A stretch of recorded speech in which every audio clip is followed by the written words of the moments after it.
Good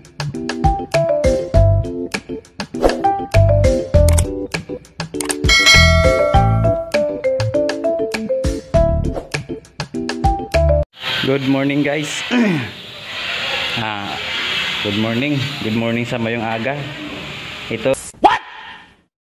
Ito pala guys, may bagong tips ako sa inyo guys na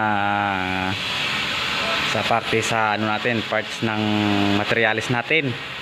Ito kasi wala tayo ngayong buhangin at meron tayong simento. Ang ginawa namin guys para makatips tayo na makatipid tayo sa materialis ay habang wala pa tayong materialis na buhangin, itong ginawa namin guys na yung mga debris na to guys. Ito guys, yung mga debris na to wala na yan kasi tapo na yan, talagang tapo na talaga yan.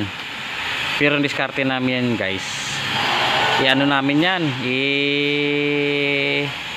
bibistahin pa namin ulit yan para makakaipon kami ng buhangin dyan. Kaya yan, dami yan. Tips ito sa nagatipid ng materialis. Yan yung gagawin nyo. Kahit na malalaking bato yan, pwede naman yan kunin yung malalaking bato, basta hindi lang isama dun sa bistayan. Yan, kukunin natin dyan yung mga buhangin lang na sobrang buhangin dyan kasi mga buhangin niya na sobra guys, yung sa mga debris. Kaya pwede pa yung magamit yan. Kaya pag nabistay mo yan, lalabas ang mga buhangin dyan.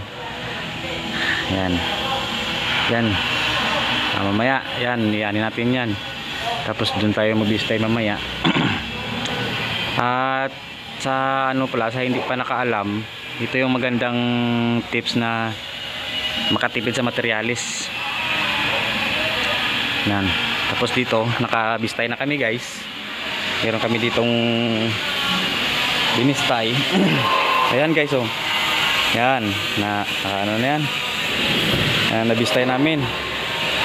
At yung nabistay namin guys, nagamit na namin guys dun sa taas. Ayun, oh. Yun kasi wala kaming buhangin, yun nalagay namin. Yan, okay na yan. Yan yun guys, yung mga sobrang ano yan, mga tapon-tapon na buhangin yan. Kaya binistay namin ulit. Nice. Yan yung kinalabasan, pwede pa magamit. Tapos mamaya guys, ano ko sa inyo, pakita ko sa inyo ano nito guys, paano magproseso. Yan.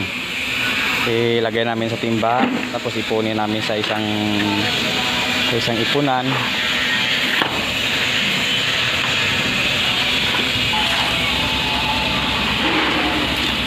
Yan, kita yan guys, marami pa yan. Pag naipon lahat yan, marami pa yan.